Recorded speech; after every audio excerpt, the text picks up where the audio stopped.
Tonight, we report on how some of the Grant PUD employees are getting a raise and how Moses Lake changed the way it enforces parking in residential areas. What's happening in sports, Bob? Soap Lake and Ephrata basketball close out the regular season on a high note. Stay tuned to find out where they will be headed for postseason play. Let's take a look at tonight's forecast. Good to be with you, everybody. Pretty quiet conditions across the basin, but this active weather pattern expected to continue across the area. I'll bring you all the details in just a few moments. We have all this and much more on iFIBER 1 News. From the iFIBER 1 HD studio here in the heart of the Columbia Basin, this is iFIBER 1 News. Your #1 source for local news, sports headlines, and our very own Weather Center forecast covering the entire Columbia Basin. This is iFIBER 1 News, and it starts now.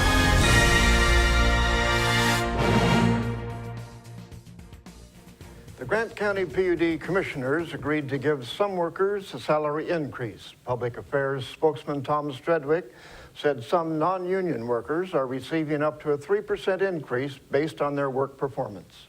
The board looked at salary surveys of similar positions throughout the Pacific Northwest before making the decision.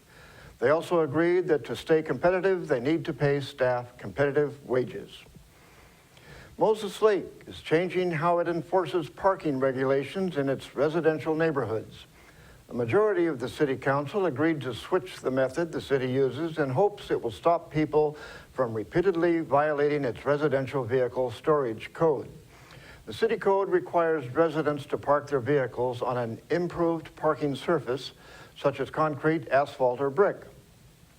The code includes rules regarding trailers, inoperable vehicles, and some semi-parking on residential lots. The new system allows code enforcement officials to issue tickets. The property owner could receive an $80 ticket for a second violation in a year, a $170 ticket for the third violation in a year, and a $360 ticket for the fourth violation in the year and every violation afterward. A Quincy couple has a unique way of looking at Valentine's Day. Reporter Vivian Huang has the story. They may not have time to celebrate Valentine's Day themselves, but offering to help others celebrate it makes up for it. A lot of baking. Yeah, well, we have a couple other events that we're actually working on Valentine's Day. One's of a surprise for somebody, so I'm not going to say anything about it. So we haven't really had time to plan personal stuff. I have a lot of just deliveries and orders and things like that the day of, so we'll probably end up celebrating it the next day, I'm sure. Yeah, we'll probably watch a movie and fall asleep on the couch. Tanya and Jared Rollins opened the Pink Oven Bakery roughly 4 months ago, inspired by their vintage pink double oven. I've always really enjoyed baking. It's something that I've really just enjoyed since I was little.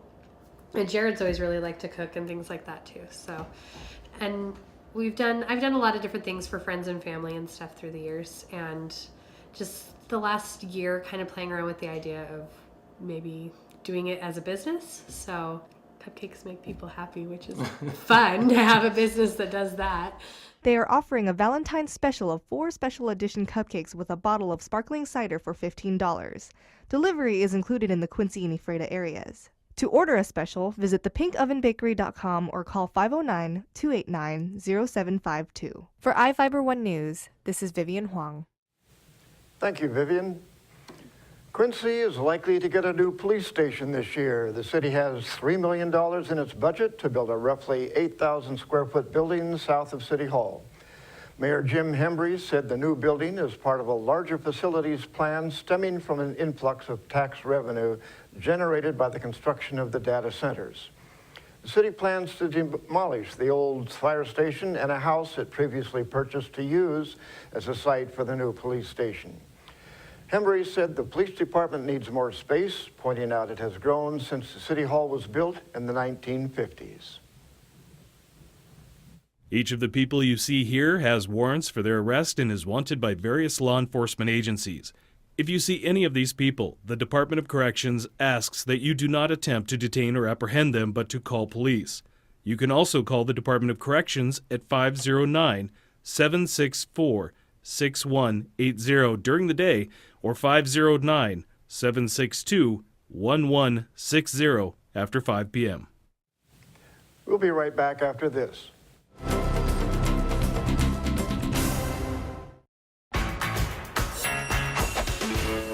DQ $5 lunch. I'm really into it. One thing I can't decide.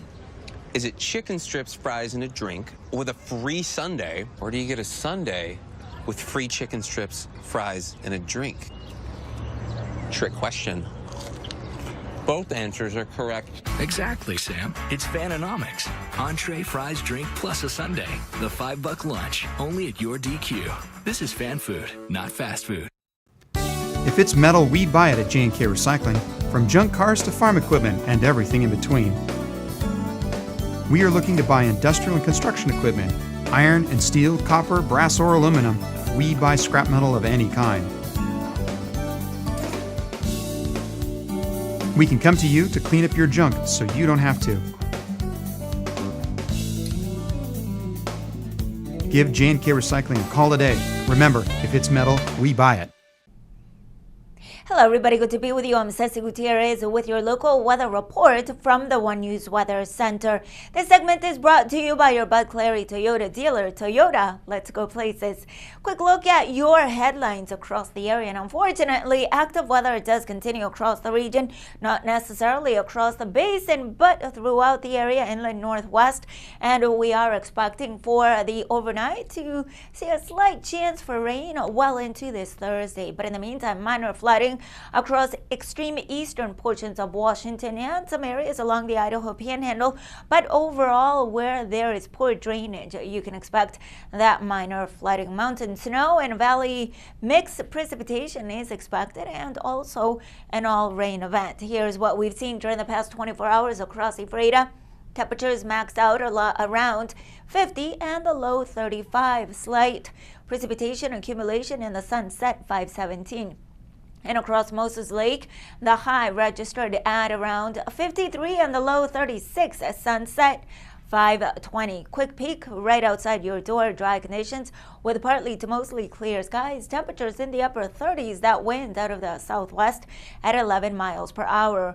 And dry conditions, but the cloud cover increasing as the night progresses, with that slight chance for rain developing as we head overnight. We notice some patches of clear skies, but all of that unsettled weather making its way through the area for the next 24 to 48 hours.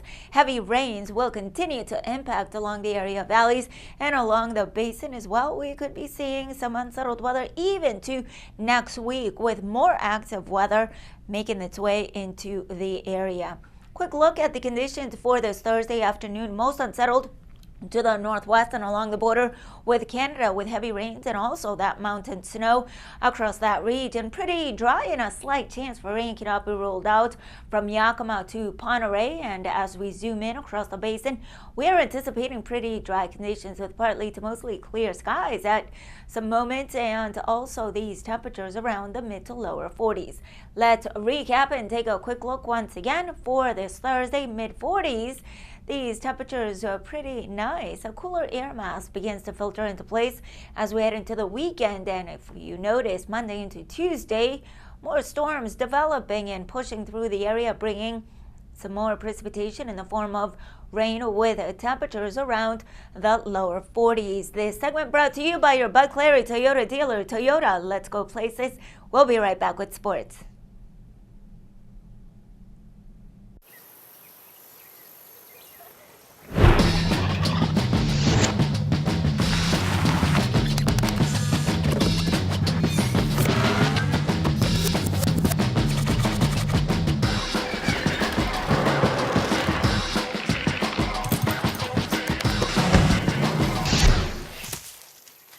Build anything with the new Toyota Tundra. Toyota, let's go places. Looking for that authentic Philly flavor? Come down to Nia Carson's Cheesesteaks, Wings and Things and try our mouthwatering cheesesteak sandwiches, prepared fresh and served hot. Make sure to pair it up with our classic wings, ranging from sweet and tangy to hot and spicy. East meets west at Nia Carson's. We provide Moses Lake with that authentic Philadelphia taste. Bring the whole family. We promise to make them something they'll all enjoy. Mia Carson's Cheesesteaks, Wings and Things. Good service, great price, and something different.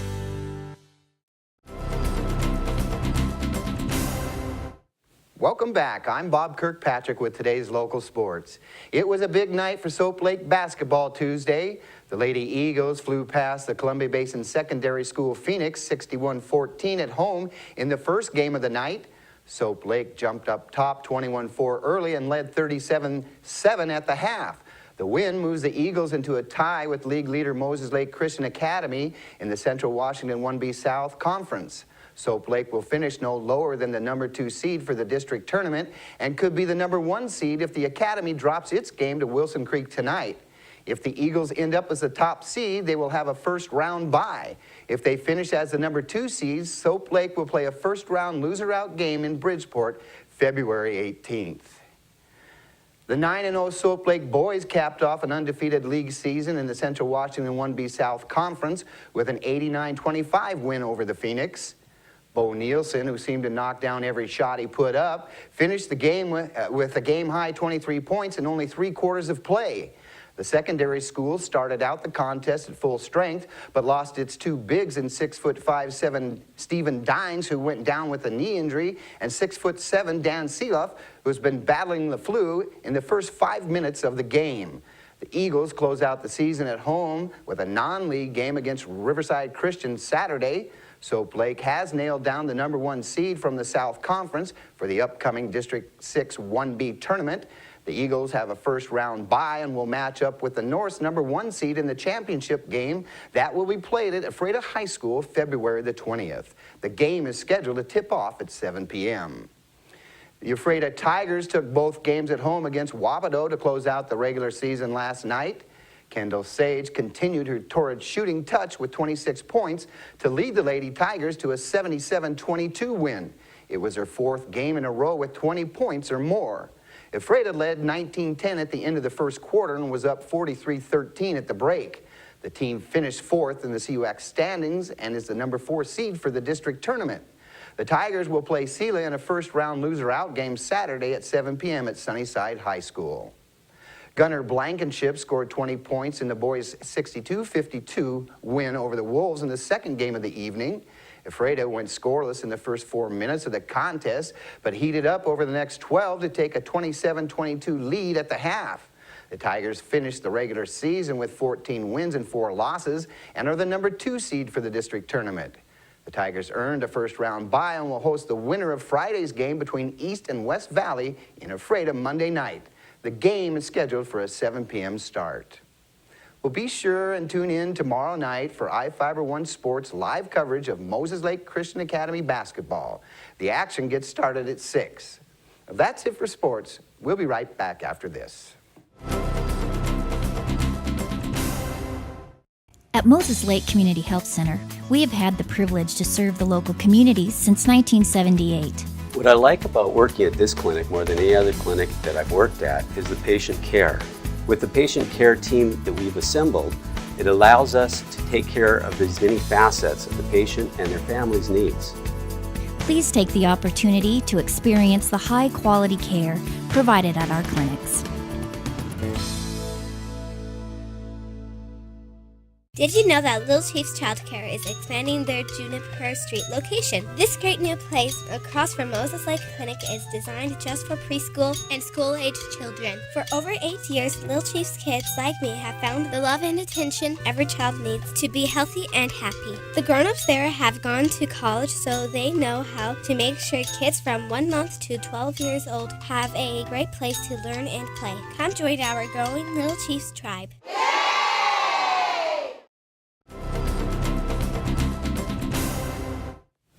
Our spotlight story tonight is about the longest bus route in Washington State. Reporter Jeff Chu tells us about it. It's official. Grant Transit Authority has the single longest bus line in the state. The 77-mile-long Grand Coulee to Moses Lake route beats all other transit systems for route length in the state. That according to Grant County Transit Authority's operation manager, Lyle Bland. We've conducted a survey with all the state transit properties, contacted every single one, and Our run to Grand Coulee Dam from Moses Lake is in fact the longest run provided by a public transit provider in the state of Washington. Grant Transit Authority offers the run twice a day, Monday through Friday. It leaves Moses Lake at 4:30 a.m. and 2:30 p.m. and moves between 15 and 25 riders a day, according to Bland. It's intended to, if people want to use it to commute from the Moses Lake, Ephrata, Quince, or Soap Lake area to work in Grand Coulee Dam, they can certainly do that. And we do have several riders that work in Grand Coulee Dam area and live down here in the south part of the county. The long route can be a challenge in bad weather, but bus driver and Moses Lake native Tom Brim says it's a matter of slowing down and focusing on the road. He drives between 800 and 1,000 miles a week. He described those who used the long route.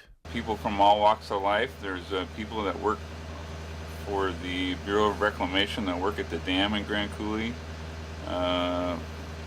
People that work at the hospital in Grand Coulee.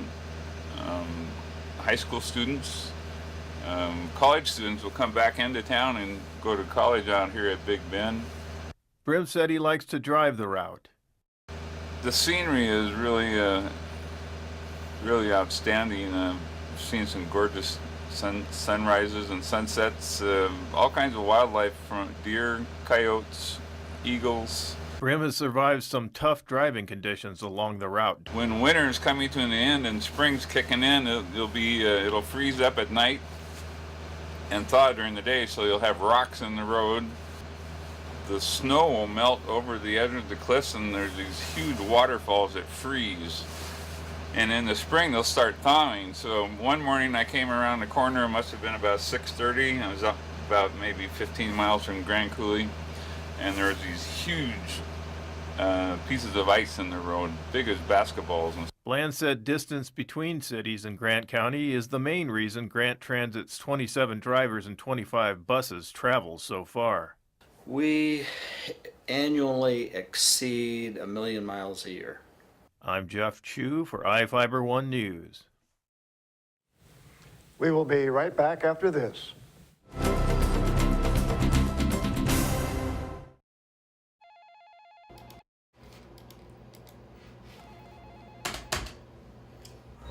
Doc, your 1 o'clock's here, but our network is down. What do you want me to do? I just noticed. Call JL Computers. He's probably already on it. Computer systems and networks are not only vital to doing business, they are often the key to efficiency and profitability. At JL Computers, we offer continuous monitoring of your system and provide immediate support when something goes wrong. Call today and talk to our certified technicians about your needs. My mom was never comfortable in any of her chairs. Getting in and out of them was hard on her joints. We found a solution at In-Home Medical. They have a great selection of lift chairs. Many cost less than national brand recliners. Some even featuring heating and vibration for added comfort. They can take her from a flat sleeping position to nearly standing. We found everything she needs for a much better quality of life at In-Home Medical.